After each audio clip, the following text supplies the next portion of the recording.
Hey everybody, Aaron Cowan, Sage Dynamics, and this is my review of the SMOS Arms GFY-15.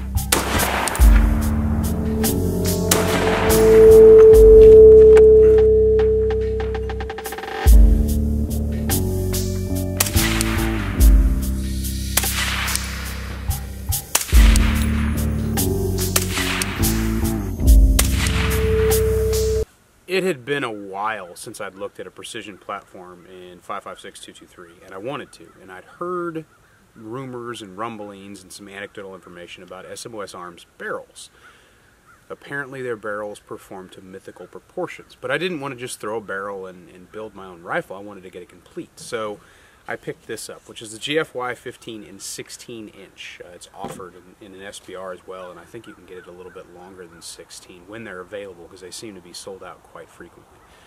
I had heard that they were very well built guns, but of course I wanted to check that out for myself. Now, because this is a precision rifle, or what I would consider to be a precision platform, my review process is a little bit different. I'm still going to shoot 2,000 rounds of ammunition through the rifle for the review process to get a good look at the beginning of the life of the rifle. But I'm not going to treat it the same way that I would treat like a patrol rifle or a home defense rifle. Because it's a precision platform, it's probably not going to be called on to perform to the same standards as, say, a patrol rifle.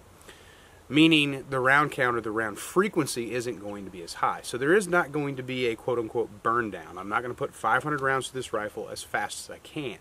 But I am going to shoot an accelerated schedule of 2,000 rounds, which over the review process took me about 4 trips to the range to really dial it in. The entire process I fired Black Hill 77 grain OTM 5.56.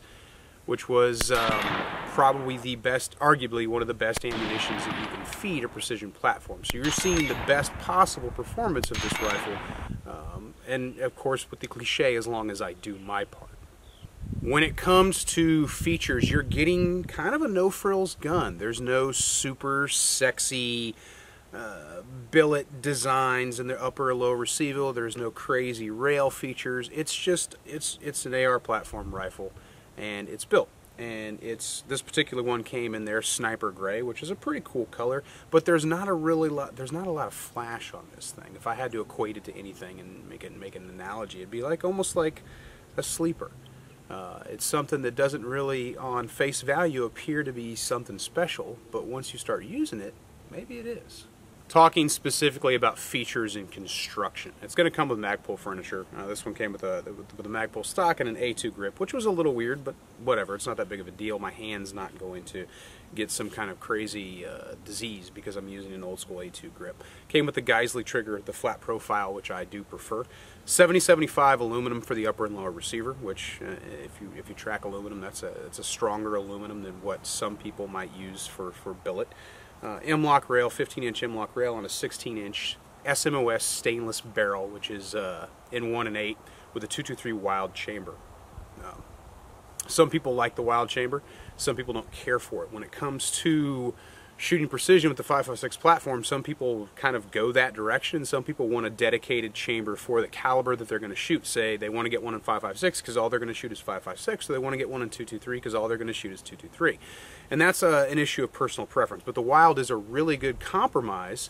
And usually compromises means giving up something you want, but as I found during the review process, shooting nothing but 5.56 millimeter, the 77 grain OTM Black Hills, I don't think I was losing anything, and if I was losing anything, it would be something of mythical proportions.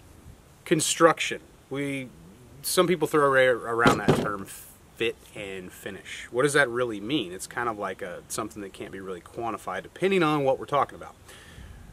What we can talk about is tolerances. How tight does the gun lock up? With the AR platform, you've got an upper and lower receiver that, depending on manufacturer and coating and all these other factors that go into it, bulk carrier group relationship with the receiver, you can have some play, some movement.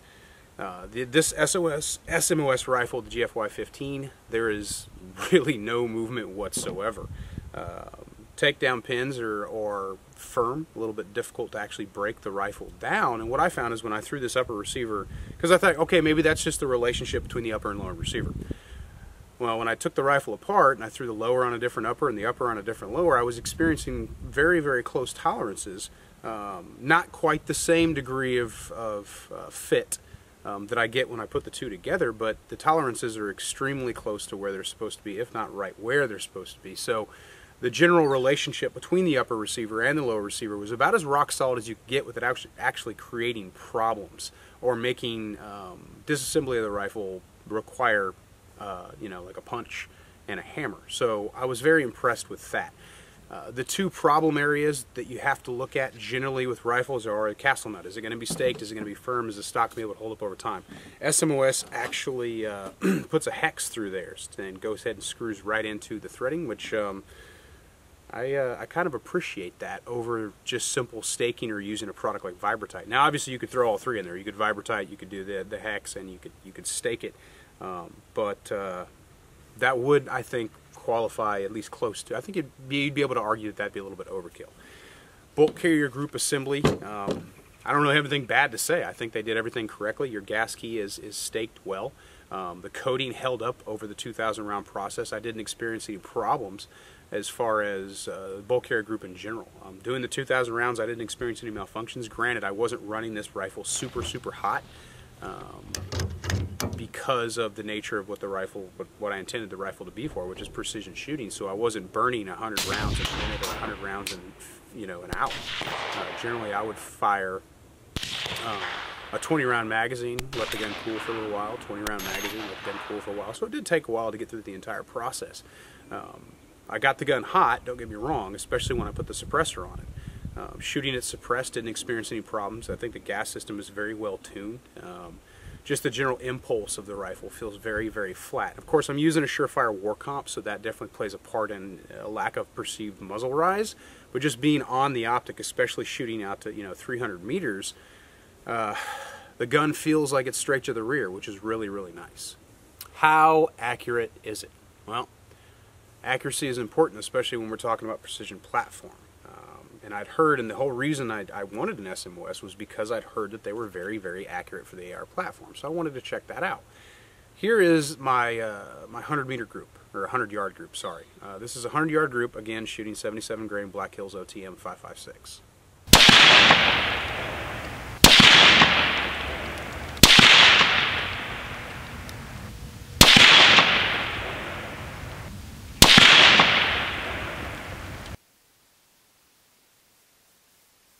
For those of you at home doing quick math in your head, yes, that's the mythical sub-MOA. Sub-MOA is not something that is actually mythical. There's plenty of rifles out there that are capable of it.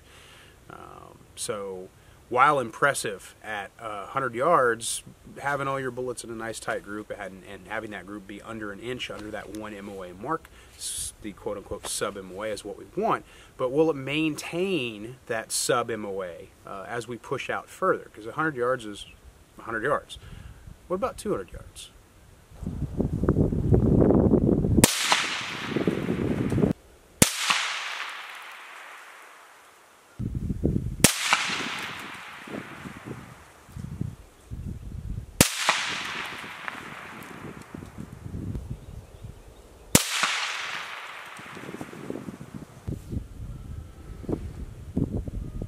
double the distance that most people are going to qualify their barrel's accuracy at. So out at 200 yards, I'm still shooting sub-MOA considerably.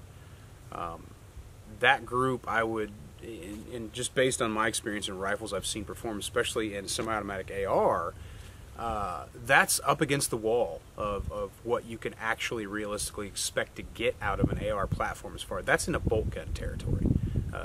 It's sneaking into that accuracy that you usually only get out of purpose-built bolt gun accurized guns. So to have a semi-automatic platform that's capable of that performance is pretty badass. But that's only 200, right? What about 300?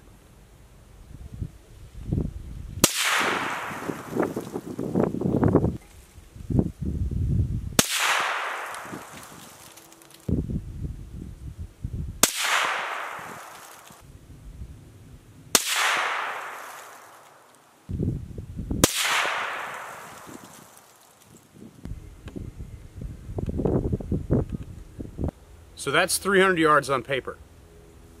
I don't know if you're impressed yet, but I am. There's a lot that goes into precision shooting. For the review process, I used the Viper PST 2-10, which is a really good optic, even out to 300 meters, trying to get really close, really tight. Some people think that, like, you know, you get at 3, you get at 4, you get at 5, you got to start knocking up your magnification. And there's different schools of thought on that. My personal feeling is if a 10 power is going to get you out really far. It's going to get you out far enough for precision shooting practices, for practical shooting. Now, for a law enforcement purpose, you want that additional magnification because you need that positive identification of targets before you go shooting people. And I totally get that. Military can be often the same way. But for just shooting steel and paper, you don't necessarily have to push out that far. On a 10 power, 300 meters, or I should say 300 yards, because everything in this review process was done in yards.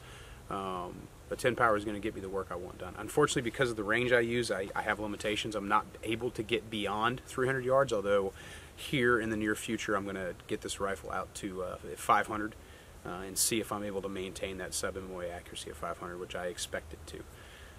If you're looking for a precision rifle platform in 5.56 just get this. Just get an SMOS. I'm just going to go ahead and just quantifiably say it right now. Get a GFY-15, 16-inch or longer, if that's what you want, and experience the awesomeness that is the SMOS barrel. The best part, beyond the accuracy and the reliability I was able to get out of this gun for the review process, is the price.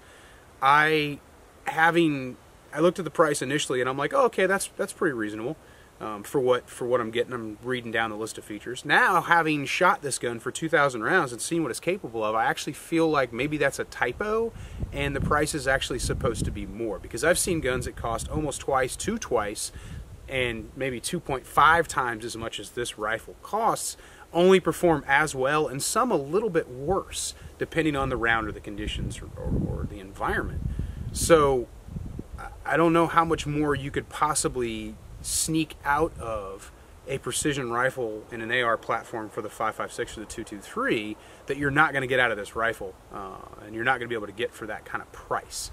So value, how much value is built into this rifle? It really is up to the individual. If you have to have that high-end name that you're familiar with versus SMOS, which may be unknown to some people, then I guess you can go ahead and pick up your high brand name or your very well-known precision AR name.